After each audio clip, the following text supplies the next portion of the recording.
With the recent release of Animal Crossing New Horizons, I decided it was the perfect time to revisit a fond and familiar childhood name we all know, Club Penguin. On March 29th of 2017, the popular children's online flash game Club Penguin was shut down by Disney Corporation. This game was a big part of my childhood growing up, and the fact it was shut down only to be replaced with a cash grab mobile app was a huge upset for me and the community. Club Penguin itself was one of the first and biggest browser MMOs. This virtual world gave you the freedom to make your own friends, character, home, and so much more. In 7-year-old me's eyes, I could do anything on this platform. It was my first online experience, being able to explore a thriving community and develop my first online presence. With it being one of my favorite childhood games, I knew I had to return to Club Penguin. This time, however, I'm going to be playing the game very differently. Maybe it's all the games I've played since being a kid, but I've developed a competitive side to everything I play. This time, I was going to dominate Club Penguin.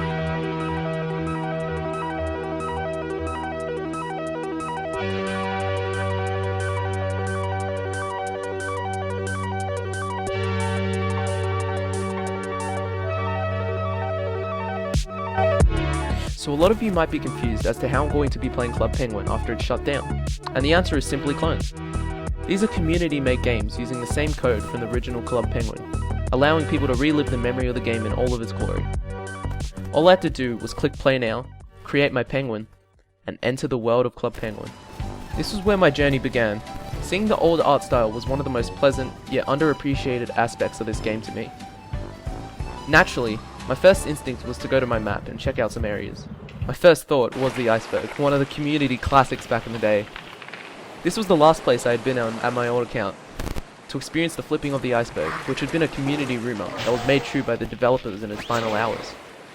It was really nice to see everybody still trying to flip the iceberg to this day, especially now that the community has matured so much and still finds entertainment in these things.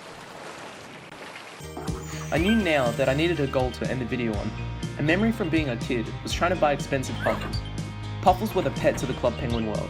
They were small, fluffy balls that would follow you around. So I made that my goal. I will own a puffle by the end of this video, and I'll do anything to get it. So I went over to the puffle adoption section, I took a look at a black puffle, and it was $400. Thanks for watching, guys, and thanks to everybody who helped participated in making this video. No, but seriously, I didn't think they'd be so cheap. This meant that I needed another goal to end the video on.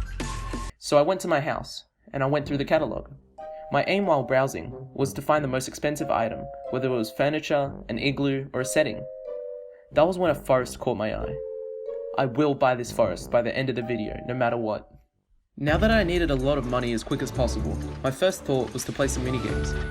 An iconic game that I can remember was the Sled Racer. I joined my first match with 4 other people, attempting my best to come out on top. However, as soon as the game started, these 2 goons decided that now was the perfect time to leave their keyboard, leaving me and another player tied for first.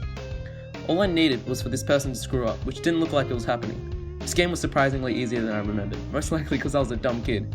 This meant that I needed another method of winning. If my opponent was good enough to not fail, all I needed was to hit an ice booster, which I ended up doing, boosting me to first place, and inevitably giving me the win for my first sled race.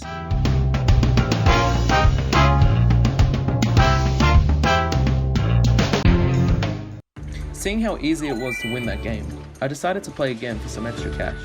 It turns out, this game is very easy to win, and I mean easy. This had to be the way I earned cash. It was all easy money. So this is my 3rd win, my 4th win, my 6th, my 7th, my 8th, my 9th, 10th, and you get the idea. Eventually the grinding got boring, so I decided to raise the stakes. I decided to gamble in a children's game. Only issue is, I have no clue how to gamble.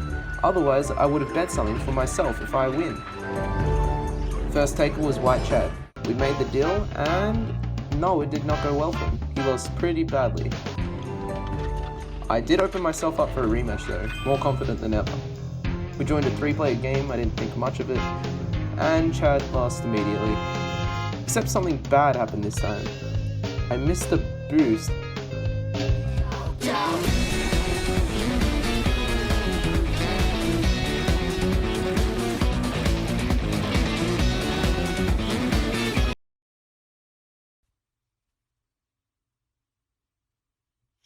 So I clicked play now, created my penguin, and entered the world of Club Penguin.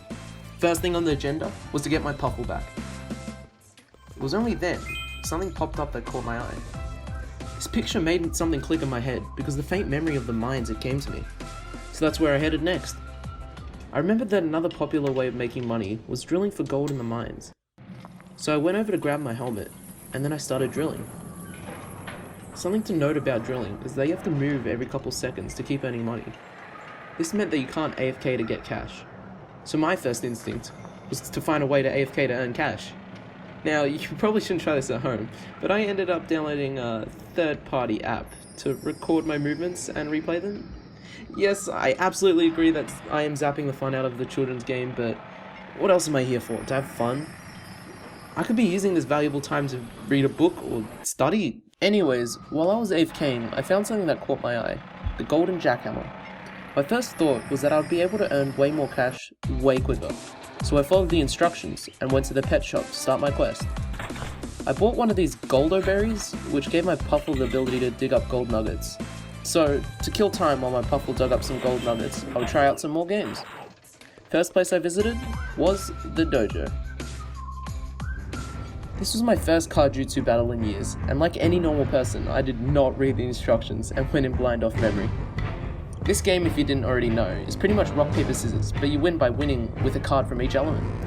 So, fast forward ahead, I actually managed to even the score a bit using this water card, as I had a higher number than his water card. I still remember 10-year-old me tryharding this game, as you were able to buy unique cards in real life at like 7-Elevens or something, to enter a code to use in the game.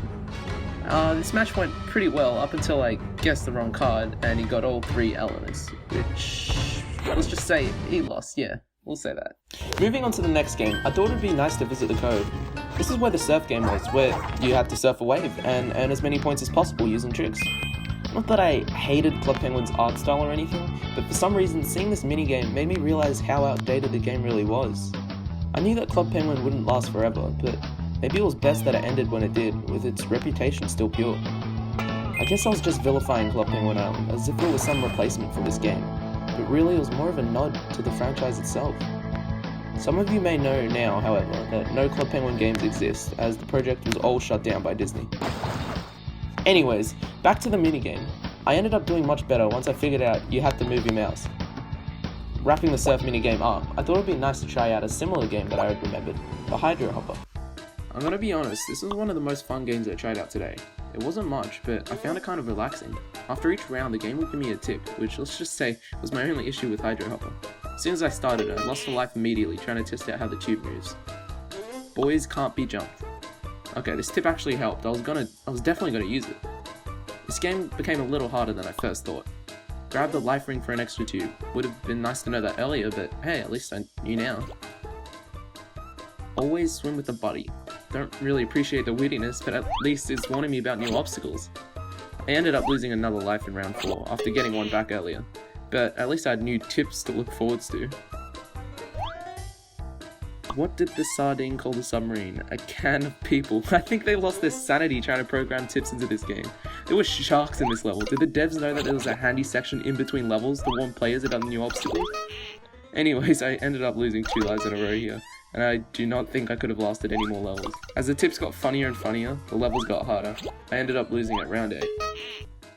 After trying out Hydro Hopper, I transformed myself into a rainbow Puffle. It was only at that moment I knew I was just wasting time. It was obvious that I was taking too long, and that this golden jackhammer was a waste of time. At least it was an excuse to try out some minigames. I ended up grinding the rest of my money, and I was able to get the rest of my 3,000 coins in 5 minutes of mining. So on that note, I headed to my house, opened up the catalog, and bought the mountain terrain. I noticed that my Puffle dug up a lot of clothing items, which I decided to equip. In the end, I don't care if this mountain terrain was a little underwhelming, because I got to experience my childhood memory again, and I was able to share it with you guys. Whatever the goal of this video may be, I hope you enjoyed watching it, and whether you played this game as a kid or not, Club Penguin will always be a big part of gaming history, especially for its time. Thank you guys for watching.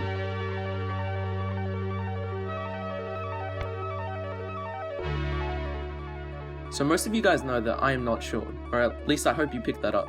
Bad Hats is a small project started by Sean, with 3 of us making any type of video we want. This small project really helped us develop skills for the future, as well as putting out more entertaining content. I hope I can make more narrative experiences or other interesting videos in the future. Thanks for watching.